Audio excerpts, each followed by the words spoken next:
අයිබෝවන් අපි සාකච්ඡා කරන්නේ අද අපි මේ ඔන්ලයින් කරන්න හිටපු පන්තිය ඒකෙදී අපිට තාක්ෂණික ගැටලු නිසා ටෙක්නිකල් එරර්ස් හින්දා අපිට කරගන්න බැරි වුණා. ඒ හින්දා තමයි මේ මෙහෙම සාකච්ඡා කරන්නේ. බලමු. මම ප්ලෑන් කරේ දකුණු පළාත් අධ්‍යාපන දෙපාර්තමේන්තුව අවසාන වාර පරීක්ෂණය 2022 තිබිච්ච පේපර් එක 10 මේක අපි සාකච්ඡා කරමු MCQ ටික.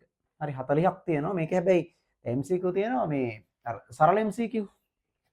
අපි ඒවට ලොකු වෙලාවක් ගන්න නැතුව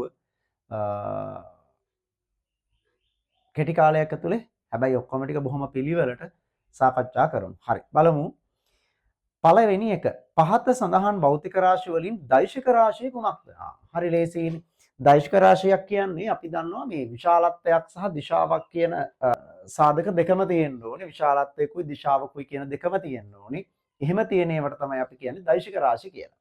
එතකොට ස්කන්ධය, බර, දුර, පීඩනය මේ ටිකෙන් දෛශික රාශිය වෙන්නේ බර. හරි බර. ඒතර දෛශික රාශිය තමයි පුතේ බර. ස්කන්ධය අදිශ රාශියක්, දුර අදිශ රාශියක්, පීඩනයත් අදිශයි. එහෙනම් උත්තරේ වෙන්නේ දෛශික රාශිය වෙන්නේ බර. බර. තව ඔයාට කිව්වොත් එහෙම අමතර ඒ කියන්නේ අපේ දෛශික රාශිය අපි කතා කරන්නේ මොනවද? විස්ථාපනය, ප්‍රවේගය, ත්වරණය, මන්දනය, ඊට පස්සේ බර, බලය, ඒ තමයි අපේ දෛශික රාශි. අදිශ රාශි විදිහට තමයි සලකන්නේ මේ ස්කන්ධය, කාලය, දුර, වේගය නේද? පීඩනය ඒ වගේ ඒවා අයිති වෙන්නේ අදිශ රාශි. එයාලට තියෙන විශාලත්වයක් විතරයි, නිශ්චිත දිශාවක් නැහැ.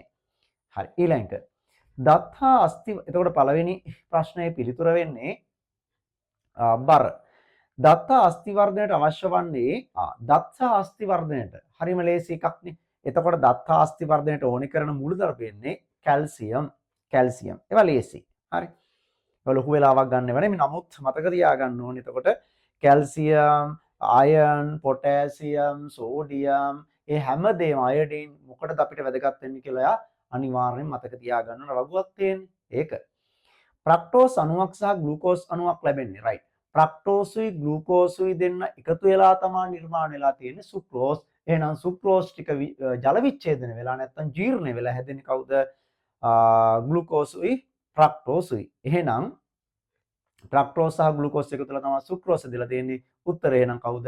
සුක්‍රෝස්. උත්තරේ සුක්‍රෝස්. පිළිතුර සුක්‍රෝස්.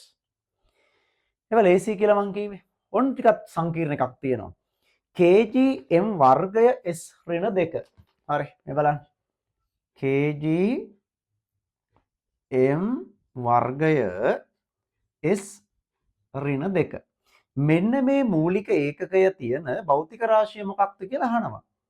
එතකොට අපිට දීලා තියෙනවා පීඩනය ගැන, බලය ගැන, ගම්ම්‍යතාවය සහ කාර්යය. අපි මේකට මේ හතර දෙනාට අපි ලිව්වොත් එහෙම මේ හතර දෙනාට ලිව්වොත් ඒගොල්ලන්ගේ අපි අර දන්න සමීකරණ ලිව්වොත් බලය කියන්නේ අපි දන්නේ බලය සමානයි එහෙම නැත්නම් අර F සමානයි MA කියලානේ. එතකොට ඔයා දන්නවා මේක ඒකකය වෙන්නේ කිලෝග්‍රෑම් තියෙනවා, ත්වරණය තියෙන්නේ ms/2යි.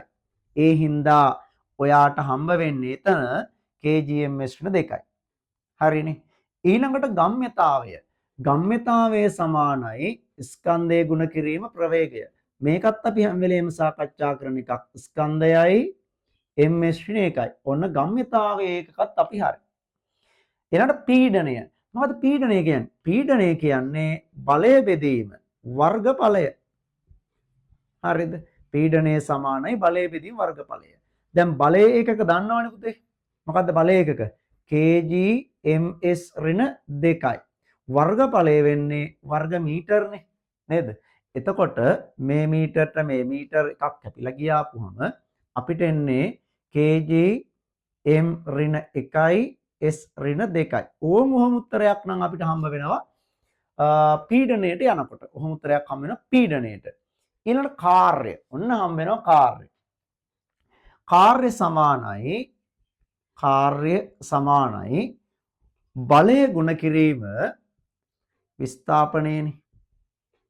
විස්ථාපනය. බලයේ ක්‍රියා රේඛාව දිගේ කොච්චරක් විස්ථාපන වුණාද? බලය මනින්නේ අපි දන්නවා මේ වෙද්දී kgms න 2යි. මේ තියෙන්නේ. විස්ථාපනය මනින්නේ මීටර. එතකොට අපිට හම්බ වෙන උත්තරේ kg m වර්ගයක් වෙනවා s ඍණ 2ක් වෙනවා. එහෙනම් බලන්න අපිට හම්බ වෙන උත්තරේ මේකයි සමානයිනේ. එහෙනම් මේ උත්තරේ හම්බ වෙන්නේ කාගෙන්ද? කාර්ය මනින ඒකකය. හරි. කාර්ය මනින ඒකක අපි ජූල් කියලා කියන්නේ. කාර්ය මනින ඒකකය. ලේසිනේ. හරිම ලේසි. හරි. ඔන්න කාර්ය මනින ඒකකය. හරි. කාර්ය මනින kgm වර්ගය s ඍණ 2යි. මේක සමාන වෙනවා. එතකොට කාටද? අපි දන්න එකක් තමයි ජූල් කියන ඒකකය. ජූල් කියන එකකට ඕක සමාන වෙනවා. හරි. ජූල් කියන එකකට සමාන වෙනවා. හරිද? ලේසියිනේ. ඊළඟ අපි ගත්ත අයින් කරමු දැන් නේ. ඒතරවා මේ එක එක අයට හදාගන්න ඔයාගේ ඒකක ටික හැම එකනාටම බලයට හදාගන්න, ගම්මිතාවයට හදාගන්න, පීඩනයට හදාගන්න, ඊට පස්සේ කාර්යයටත් හදාගන්න. ඔය වගේ ඔයා දන්න හැම රාශියකටම ඔයාට පුළුවන් ඒකක නිර්මාණය කරගන්න. අර ඒ අපිට සම්මත ඒකකයක් විතර දීලා තියෙන එකට අමතරව අපිට පුළුවන් ඒකක නිර්මාණය කරගන්න නේ. ඊළඟ ABC යනු සරල රේඛාවක් මත පවතින අනුයාත ලක්ෂ තුනයි. මේ මෙහෙම සරල රේඛාවක් තියෙනවා. A කියලා එකක් තියෙනවා. B කියලා තියෙනවලු. C කියලා තියෙනවලු. AB A වලින් ගමන් අරඹා B පසු කර C වෙත ගොස් නැවත B දක්වා වස්තුව එනවලු. මෙතන යනවලු මෙතෙන්ද ගිහිල්ලා මෙතෙන්ඩත් යනවලු ගිහිල්ලා ආපහු මෙතෙන්ඩ එනවලු. අවසාන පිහිටුව මෙතන. දැන් අහනවා විස්ථාපනය. AB දුර තියෙනවා සෙන්ටිමීටර් නෙවෙයි ඇත්තටම වෙන්න ඕනේ මීටර් 4යි කියලා. මෙතන තියෙන්න ඕනේ මීටර් 6යි කියලා. එහෙනම් 4යි අර පැත්තට 6ක් ගියා 10යි ආපහු මෙහාට ආවා තව 6ක් 16ක් වෙන්න ඕනේ ගමන් කළ දුර. හැබැයි අපෙන් අහන්නේ විස්ථාපනය. එහෙනම් විස්ථාපනය කියන්නේ මෙතනයි මේ තියෙන අවසාන පිහිටුමයි ආරම්භක පිහිටුමයි අතර තියෙන සරල රේඛයේ කෙටීම දිග.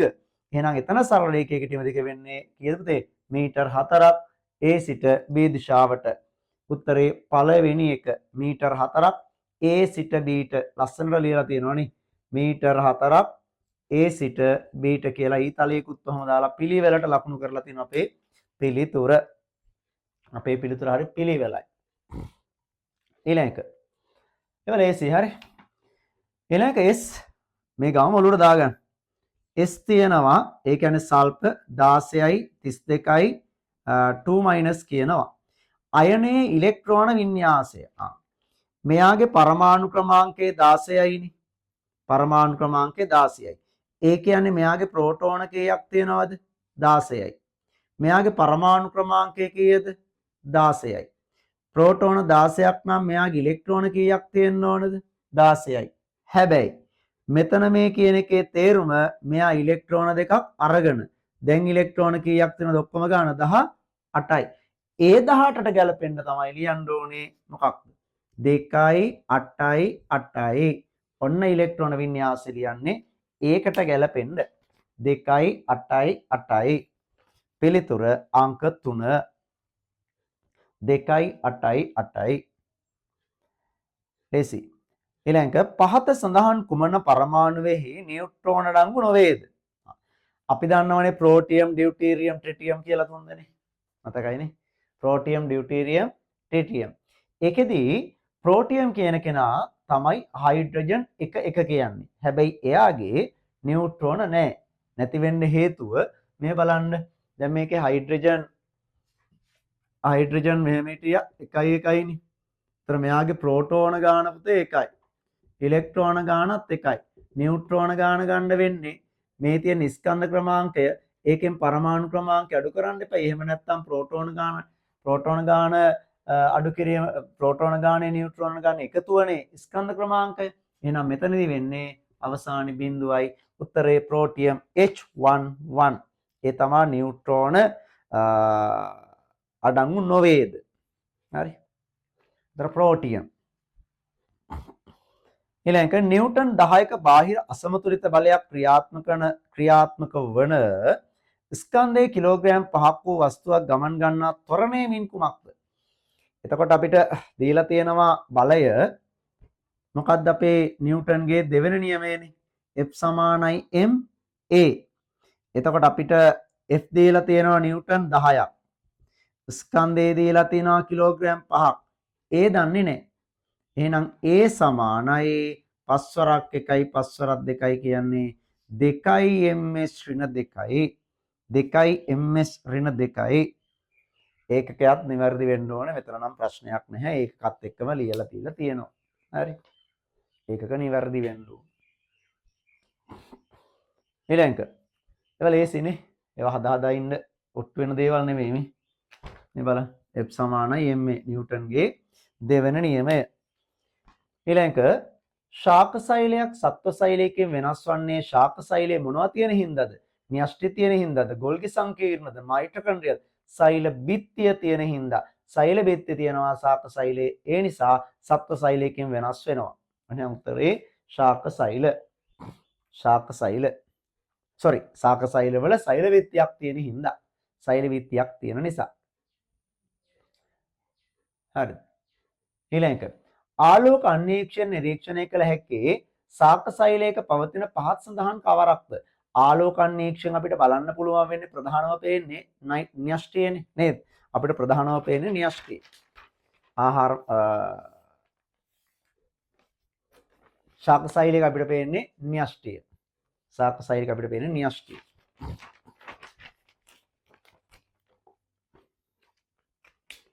ඊළඟ එහා පැත්තේ නිශ්චල ජලාශයක ජලය මත පිට හබල් ඔරුවක් ගමන් කරයි. හබල් ගන්නවනේ. මෙහිදී ප්‍රතික්‍රියා වන්නේ දැන් මේ වෙන නිව්ටන්ගේ කියන නියමයේද?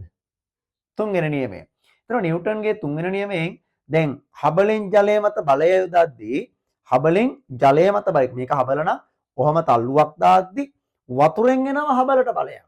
ඒ තමයි නිව්ටන්ගේ ප්‍රතික්‍රියා බලය.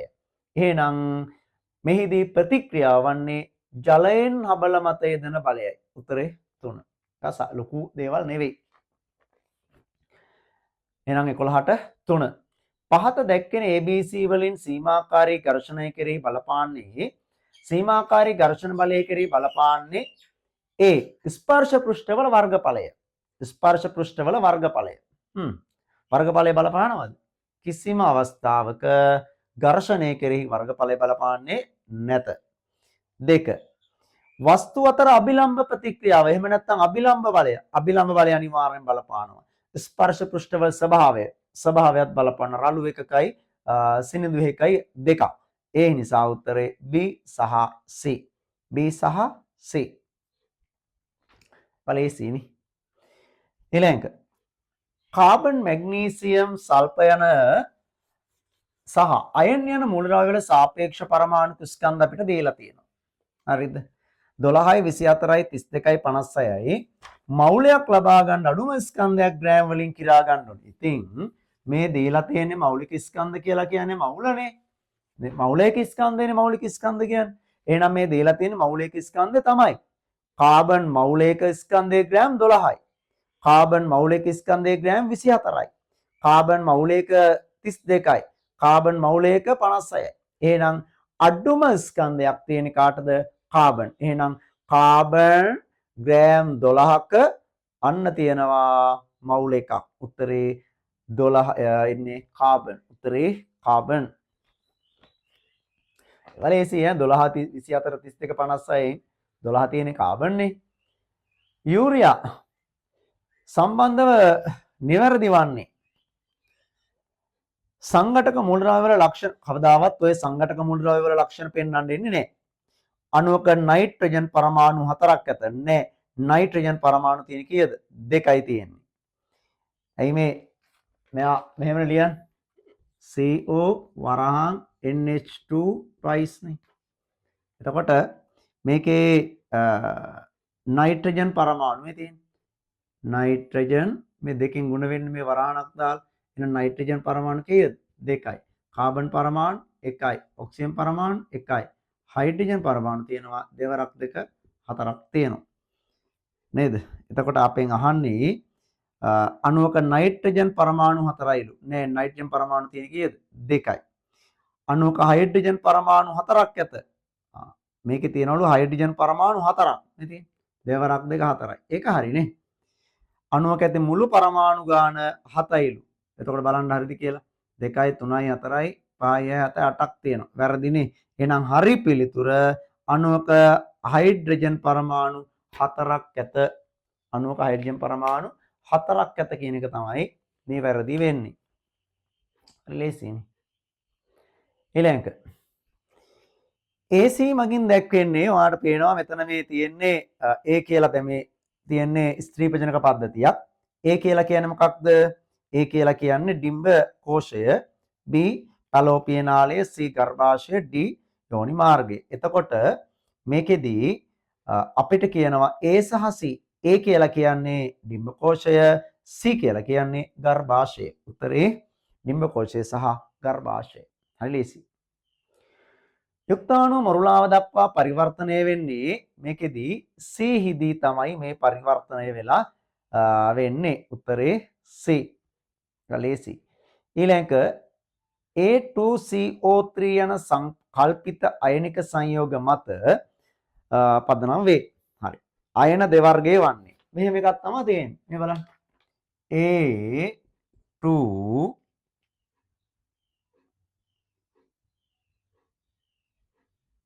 right මෙහෙම තියෙන්නේ. A2CO3 කියලා තියෙනවා. දැන් මේකේ බෙදලා බලන්න තියෙන අයන ටික. A අපි දන්න එක්කනා තමයි CO3 2- මෙතන තිබිච්ච එක තමයි මෙතන ගිහින් තියෙන්නේ. එහෙනම් Aට අයිති වෙන්නේ A positive. නේද? යාගාව එකයි තිබිලා තියෙන්නේ. ඒක තමයි මෙතෙන් ආවේ. ඒක දැන් දාන්නේ නැහැ නේ අපි. එතකොට අයන දෙවර්ගයේ වෙන්නේ A plus එහෙනම් A plus CO3 2- positive minus negative. පිළිතුර කීයද එනවා? දෙවැනි එක. දෙවැනි එක. හරි ලේසිනේ. දෙවැනි එක. ඊළඟ මං කිව්වා ලේසි ටික අපි බලමු කියලා. ඊළඟ ඉහත සංයෝගයේ සුවිශේෂී ලක්ෂණයක් වන්නේ මේ තියෙන්නේ මොන සංයෝගයක්ද මේක? මේක අයනිකයි. එහෙනම් ප්‍රබලයි. ඒක වන්දන එහෙම ප්‍රබලයි. ඒ නිසා මෙයාගේ තාපාංක ද්‍රවාංක ඉහළ ගයක් ගන්නේ. එහෙනම් තාපාංක අඩුව ගයක් ගැනීම වෙන්නේ නැහැ. වැඩි ගයක් ගැනීම වෙන්නේ නැහැ. සංයෝගයේ ජලීය ද්‍රාවණික අයන සචල සංයෝගයේ ජලීය ද්‍රාවණික අචල අයන තිබීම. ඊළඟ සංයෝගයේ ජලීය ද්‍රාවණික සචල අයන තිබීම. එහෙනම් මේකේ මොකද උත්තරේ? සචල අයන තියෙනවා මෙයාගේ. මෙයා අයනික සංයෝගයක්නේ. මෙයා ගාව සචල අයන තියෙනවා. සචල චලනය වෙන්න පුළුවන් අයන. ඒ නිසා තමයි විදුලිය ගමන් කිරීම හොඳට වෙන්නේ මේක හරහා. හරිනේ? ඒවල AC ඒවර ලොකුට කල් ගත කරන්න ඕනියව නෙවෙයි. සිහින් යකඩ කෙඳි රත් කිරීමේදී ශනිකව දැවෙනවා. ඒ වුණාට යකඩණයක් ගිනියම් රෝයෙන් රත් කරත් මුකුත් වෙනසක් වෙන්නේ නැහැ. ඇයි එහෙම වෙන්න හේතුව?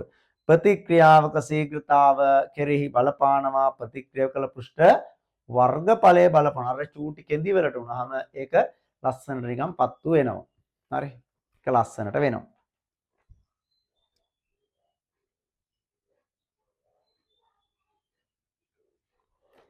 ඊළඟ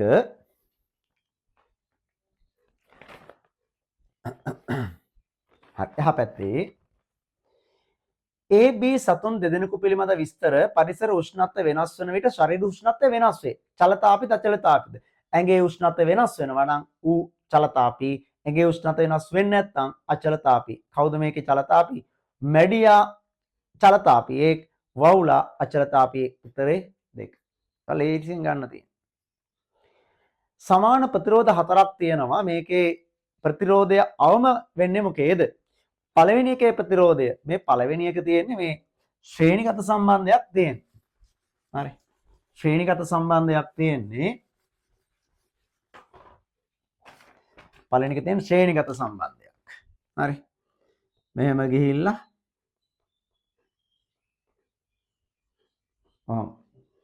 අපි නිකන් උදාහරණයක් විදිහට මෙයාට 2 2 2 2 2 කියමු. එහෙනම් සමග ප්‍රතිරෝධ වෙන්නේ 2යි 3යි 4යි 5යි 7යි 8යි ඕම් කියලා. හරි. හැබැයි මේකේ වාට තේරුණා මේ දෙකේ කට්ටිය එකතු වුණානේ. හැබැයි මේ જાති එකක එහෙම නැත්නම් සමාන්තර එකක ඔය සමාන්තර පද්ධතියක්නේ. සමාන්තරගත පද්ධතියක්නේ. මෙයත් 2යි 2යි 2යි 2යි කියලා තිබ්බොත් එහෙම මේකේ හොයන්නේ එකක ප්‍රතිරෝධය බෙදනවා තියෙන ප්‍රතිරෝධ සංඛ්‍යාවෙන් 1යි 2යි 3යි 4යි 4ෙන් බෙදනවා. 2 බෙදනවා 4ෙන් 2 බෙදනවා 4ෙන්.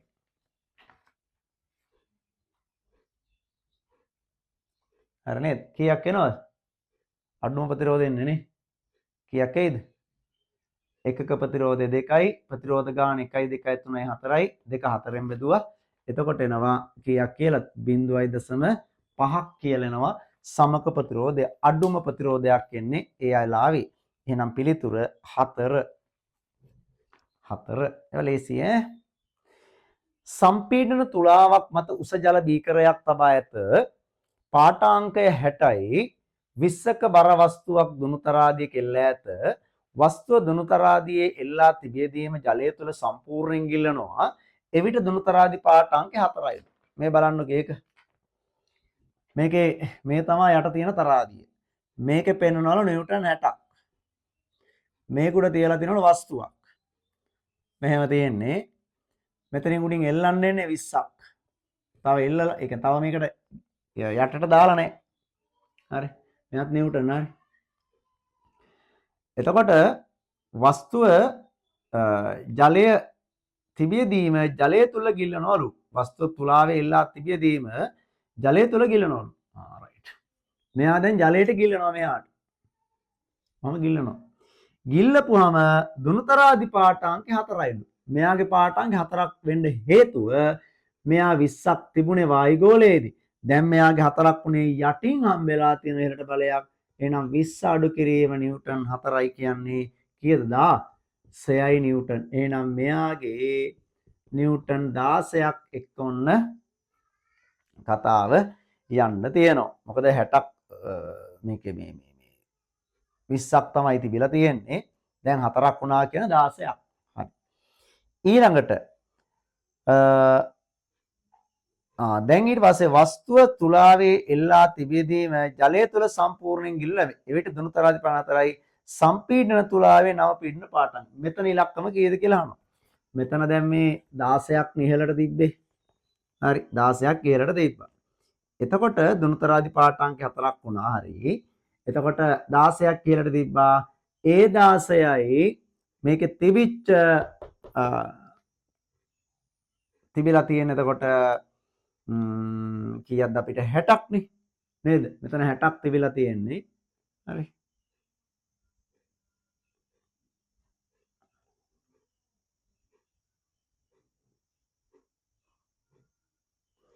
මෙයාගේ 60ක් තිබිලා තියෙන්නේ.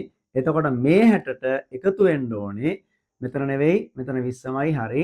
මේ 60ට එකතු වෙන්න ඕනේ. මෙතන තිබිච්ච 16ක් උත්තරේ කීයද? නිව්ටන් 76. එවනම් කල්පනාවෙන් හදන්න ඕනේ. අය පාරක් කිව්වොත් එහෙම මෙයා මේ වායුගෝලයේ නිකන් එළලා තියෙද්දි නිව්ටන් 20යි. මේකේ පාඨාංක 8යි වතුර බර නෙවෙයි තියෙන්නේ. මේකේ තියලා තියෙන්නේ. මේක ගිල්ලපුවාම මේකේ බර එනවලු නිව්ටන් 4ක්. 4ක් ආවේ 16ක් ආපු නිසානේ. ඒ 16 මෙයාට නතර 60යි 16 76. හරි. උතරනුත් ඔයාට ඇසිඩ්යක් හරි දාලා තියන්න පුළුවන් වෙනම එක කතා කරන්න පුළුවන්. ඊළඟ වස්තුව මගින් විස්ථාපිත ජලයේ බර. උඩුකුරු තෙරපමණේ විස්ථාපනලා තියෙන්නේ. ඒක තර්කණය කීයද නිව්ටන් 16යි. ඒවට තර්ක තියෙනව නැත්තේ නේ. වෙලා යන්නේ. ඊළඟ මැග්නීසියම් ධන HCl මැග්නීසියම් ක්ලෝරයිඩ් ධන H2 ප්‍රතික්‍රියාවේ PQRS සඳහා උච්චත සමීකරණය. මේකෙදි මේ දැන් මැග්නීසියමුයි HClුයි දෙන්නගේ මේ ප්‍රතික්‍රියාව ලියලා තියෙනවා. මැග්නීසියමුයි HCl දෙන්නගේ. මැග්නීසියම් ධන HCl ඊතරයක් මැග්නීසියම් ක්ලෝරයිඩ් ධන H2O. ඔක තමයි මේ ප්‍රතික්‍රියාව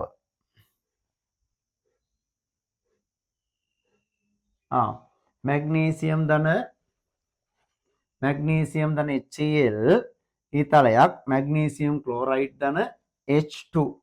දැන් අපෙන් අහන්නේ මේකේ PQR සඳහා උචිත මොකක්ද කියලා. එතකොට මෙතන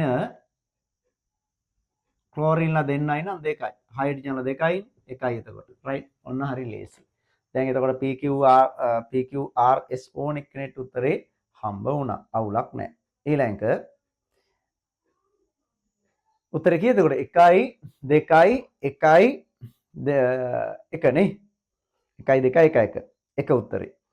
පහත සූත්‍ර වලින් දැක්වෙන කුමන සංයෝගයේ අණු වලින් තියෙනවද? පුතේ මැග්නීසියම් ක්ලෝරයිඩ් අයනිකයිනේ. H2S සහසංයුජයි. H2S සහසංයුජයි. සෝඩියම් ක්ලෝරයිඩ් අයනිකයි. පොටෑසියම් නයිට්‍රේට් උත් අයනිකයි. උත්තරේ 2. රතු දුමුරු අවක්ෂේපයක් දක්වන ලැබෙන්නේ මොකේද? සිංක් වලට කොපර් සල්ෆේට් දාපුවාම සිංක් ඇවිල්ලා කොපර් සල්ෆේට් වල කොපර් විස්ථාපනය කරලා යාගේ තන ගන්නවා. ඒ නිසා ද්‍රාවණය පාට ගන්නවා. උත්තරේ 4. ඒවා ලේසි. සිංක් දන කොපර් සල්ෆේට්, සිංක් සල්ෆේට් දන කොපර් හැදෙනවනේ. පොල් බඩ ඉරිඟු වැලිස්නේරියා ශාක 3 පරාගනකාරක අණුපිළිවෙලින් පොල් වල නම් සුළඟ. ඊට පස්සේ බඩ ඉරිඟු වලත් හුළඟ. හැබැයි වැලිස්නේරියා වල ජලය. එතකොට උත්තරේ සුළඟ ජලය. සුළඟ ජලය. ඊළඟ වස්තුවක ප්‍රවේගයේ කාලය සමග වෙනස් වෙනවලු ප්‍රස්ථාරයේ ඒකාකාර ප්‍රවේගයෙන් ගමන් කළ දුර. මේ බලන්න ඒකත් ලේසියෙන් අදිමු අපි. මෙහෙමනේ ප්‍රස්ථාරේ. කොහමද ඒකාකාර ප්‍රවේගයෙන් කියන්නේ මේ ටිකේ විතරක් වර්ගඵලය. මෙතන 2 තියෙනවා, මෙතන 5 තියෙනවා, මෙතන 20 තියෙනවා. එතකොට 5යි 2යි නම් මෙතන 3යි තියෙන්නේ. උස තියෙනවා 20ක්. උස 20ක් තියෙනවා. එතකොට උත්තරේ කීයක් එනවද? මීටර් 60ක් කියලා එනවා. 60ක් කියලා එනවා. ඊළඟ 29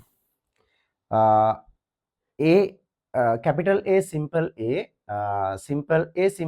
යන ප්‍රවේණි දර්ශ දරණ ජීවීන් දෙදෙනෙකු අතර මුහුණකින් ලැබෙන නව ජීවීන්ගේ ප්‍රවේණි දර්ශ අතර දක්නට ලැබෙන්නේ මොනවද? හරි. එතකොට බලමු මේකේ. දැන් මේකේ කියන්නේ capital A simple A මේ දෙන්න ක්‍රොස් කරන්න කියලානේ කියන්නේ. එතකොට හරි ලේසි. මෙයාගේ ජන්මාණු capital A simple A. මෙයාගේ ජන්මාණු simple A. මෙයයි එකතු වෙලා capital A simple A. මෙයයි එකතු වුණොත් capital A simple A. මේ දෙන්න simple A simple A. මේ දෙන්න simple A simple A. එතකොට ප්‍රවේණ දර්ශ තියෙන්න ඕනේ capital A simple A විතරයි. එහෙනම් උත්තරේ කීයද පුතේ? 4 වෙනි එක. ඔන්න 4 වෙනි එක. හරි. හරි ලේසි හරි. 4 වෙනි එක. හරි. මෙතන ඊළඟ ලිංග ප්‍රතිබද්ධ නිලජානයක් හේතුවෙන් ආවේනිගත වන රෝගය. එතකොට ලිංග ප්‍රතිබද්ධ නිලජාන හින්දායි අලිංග ප්‍රතිබද්ධ නිලජාන හින්දායි යන රෝග තියෙනවා. ලිංග ප්‍රතිබද්ධ හින්දා යන්නේ රතුකොළ වර්ණ අන්ධතාවයයි අනික කවුද? හිමෝෆීලියාවයි. එහෙනම් රතුකොළ වර්ණාන්තාව සහ හිමෝෆීලියා උත්තරේ රතුකොළ වර්ණ අන්ධතාව. අලිංග තමයි පුතේ තැලසීමියා වැලි බව දෑක ඇතිසයල රක්තහීනතාවය. හරි. එහෙනම් උත්තරේ 3 රතුකොළ වර්ණාන්තාවය. ස්කන්ධ 2000ක් වන ඝනකාභ හැඩති කොන්ක්‍රීට් කුට්ටියක දිග පළල උස පිළිවෙලින් 2 1 2 වේ. එමගින් නිශ්චල පෘෂ්ඨයක් මත ඇති කරන පීඩනය කොච්චරද? මේ බලන්න. මේකේ ඝනකාභ හැඩ කියනවනේ. ඒ කියන්නේ මෙහෙම එකක් නේද? ඔන්න ඔහම හැඩ එකක් නේ. මේක කියනවා දිග පළල උස පිළිවෙලින් 2 1 2. එහෙනම් දිග තියෙනවා මේ පැත්ත 2 මීටර. ඊළඟට පළල තියෙනවා මීටර් 1යි. ඒ කියන්නේ පළල පැත්ත මීටර් 1යි. උස තියෙනවලු මීටර් 2ක්. ඒතර මේ රූපේ ඇඳලා වැරදි මම. කමක් නැහැ. එතකොට කියන්නේ පීඩනය කොච්චරද කියලා. එතකොට පීඩනය සමානයි බලය බෙදීම වර්ගඵලයනේ. එතකොට පීඩනය සමානයි බලය තියෙන්නේ මේක කිලෝ 2000ක්ලු. කිලෝ 2000යි නම් නිව්ටන් 20000යිනේ. වර්ගඵලය වෙන්නේ මේ වර්ගඵලයනේ ගැටිලා තියෙන බිම. ඒ කියන්නේ දෙක ගුණ කිරීම එකයිනේ. ඒ කියන්නේ මේක 2යිනේ මීටර. දෙවරක් එක මේක තමයි ගැටලා තියෙන්නේ පොළවේ වර්ගඵලය. දෙවරක් එක 2යි වර්ග මීටර. එතකොට උත්තරේ එන්නේ P සමානයි කීයද පුතා? 10000යි පැස්කල්. අපිට එහෙම උත්තරයක් මේකේ දීලා නැහැ. උත්තරේ 10000යි පැස්කල්. අපි ඕනනම් දෙවෙනි උත්තරේ හදාගමු. 50000 තියෙන එක 10000 කරගමු. හරි. ඒක 10000 කරගන්න තියෙන්නේ. ලේසියිනේ. හරිම ලේසි එකක්. ඊළඟ හොඳින් වායුරෝධක කළ පළලින් අඩු උසින් වැඩි ප්ලාස්ටික් බෝතලයක වායු කඳක් සිර කරන ලද පරීක්ෂණ නලයක් ඉපිලෙන ආකාරයේ රූප සටහනේ දැක්වේ. දැන් මේ නලයක් ඉපිලෙනවා පාවෙනවා. දැන් මේ ඉපිලෙන කතාවක් කියපු ගමන් මේක මොකද්ද පුතේ? ආකිමිඩිස් නේද? එහෙනම් මේකේ තියෙන උත්තර වලින් ඉපිලුම් නියමය ලේසි. දැන් මෙතන මේ කියනවා කතන්දර ටිකක් නිව්ටන්ගේ පළමු නියමය, ඕම් නියමය, නිව්ටන්ගේ තුන්වෙනි නියමය කියලා උත්තර ටිකක්. ඉතින් ඔයා දැනගන්න ඕනේ මේ වගේ තේරුම කියාගන්න. එහෙම නැත්නම් නිව්ටන්ගේ තුන්වෙනි නියමය මොකක්ද කියලා කියන්න. ඕම් නියමය කියන්නේ මොකක්ද? කියන්න පුළුවන් වෙන්න ඕනේ. රයිට්. වායුමය ඵලයක් ලබා දෙන්නේ පහස දාන කුමන රසායනික ප්‍රතික්‍රියාව වුණාමද? දැන් මේකේ ප්‍රතික්‍රියා හතරක් තියෙනවා. වායුමය ඵලයක් දෙන්නත් ඕනේ. කැල්සියම් කාබනේට් හා විනාකිරි ක්‍රියා කරද්දී කැල්සියම් කාබනේට් කියන්නේ මෙයානේ. මේන් කැල්සියම් කාබනේට්. මේකට දානවලු විනාකිරි. විනාකිරි කියලා කියන්නේ CH3COOH නේ අම්ලයක් නේ ඇසිටික් ඇසිඩ් නේ. එතකොට කාබනේට් එකකට අම්ලයක් දාපුවාම පිට වෙනවා කාබන් ඩයොක්සයිඩ් වායුව. හරි. ඒක පැත්තකින් තියමුකෝ. දෙවෙනි එක සිල් නයිට්‍රේට් ද්‍රාවණය හා සෝඩියම් ක්ලෝරයිඩ් ප්‍රතික්‍රියා කරනකොට. එතන වෙන්නේ ද්විත්ව ප්‍රතිස්ථාපන ප්‍රතික්‍රියාවක්. හරිද? ඒතර සිල් නයිට්‍රේට් ලියා ගන්න පුළුවන් වෙන්නත් ඕනේ. සිල් නයිට්‍රේට් AgNO3 අනික් එක නානේ අපි හැමදාම කතා කරන කෙනානේ සෝඩියම් ක්ලෝරයිඩ්. දෙන්න ප්‍රතික්‍රියා කරපම දෙන්නේ සිල් ක්ලෝරයිඩුයි සෝඩියම් නයිට්‍රේටුයි දෙන්න තමයි හැදෙන්නේ. ඒක එහෙම එකක් නෑ. කොපර් සල්ෆේට් ද්‍රාවණය මැග්නීසියම් ප්‍රතික්‍රියා කරද්දී ඒවා දන්නවා. ඒක විස්ථාපන ප්‍රතික්‍රියාවක් එයක් නෑ. මැග්නීසියම් ඔක්සිජන් එක ප්‍රතික්‍රියා කරද්දී දෙන මැග්නීසියම් ඔක්සයිඩ්. එහෙනම් පිළිතුර පළවෙනි එක. ඊළඟ එක හේබර් ක්‍රමෙන් ඇමෝනියා වායුව. ඇමෝනියා ලියන්නේ මෙහෙම හරි. දන්නේ නැති අය ඇමෝනියා NH3. උත්ප්‍රේරකයක් ලෙස පාවිච්චි කරන්නේ සයවර යකඩනේ. ඊළඟ ඒවා ලේසි ඒවා හරි. ඒතර ඒක බලා ගන්න ඒ හේබර් ක්‍රමය වෙන්න පුළුවන්. ඊට පස්සේ සල්ෆියුරික් නිෂ්පාදනය කරන ස්පර්ශ ක්‍රමය වෙන්න පුළුවන්. නේද? ඒ එක අවස්ථාවල පාවිච්චි කරන මේ උත්ප්‍රේරක මොනවද කියලා ප්ලැටිනම් සයවර යකඩ වැනේඩියම් පෙන්ටොක්සයිඩ්. වැනේඩියම් පෙන්ටොක්සයිඩ් කියන්නේ V2O5. දන්නේ නැති අය හරි යකඩ දන්නවනේ ප්ලැටිනම් නේ ඊට පස්සේ නිකල් Ni ඒවා දන්නේ සෝඩියම් මැග්නීසියම් ආගන් පොටෑසියම් මූලද්‍රව්‍ය හතර අතරින් පළමු අයනීකරණ ශක්තිය උපරිම හා අවම මූලද්‍රව්‍ය ඇතුළත් පිළිතුර තෝරන්න. එතකොට බලන්න එකේ තියෙන්නේ සෝඩියම් මැග්නීසියම් ආගන් පොටෑසියම් නේ. මේකේ උපරිම වෙන්නේ කොහොමත් 8 වෙනි කාණ්ඩයේ කට්ටියනේ. මේකේ ඉන්න 8 වෙනි කාණ්ඩයේ කෙනා ආගන්. එහෙනම් ආගන් තමයි උපරිම අවම වෙන්නේ වම් පැත්තේ පල්ලෙහා ඉන්න කෙනා කවුද? පොටෑසියම්. උත්තරේ ආගන් සහ පොටෑසියම්. හරි. ඊළඟ වස්තුවක ප්‍රවේගයේ දෙගුණයක් වූ විට චාලක ශක්තිය පෙර තිබු වගේ මෙන් කොපමණකටපත් වේද? මම මේකේ උදව් කරනවා පමණයි. කයිනටික් එනර්ජිනේ.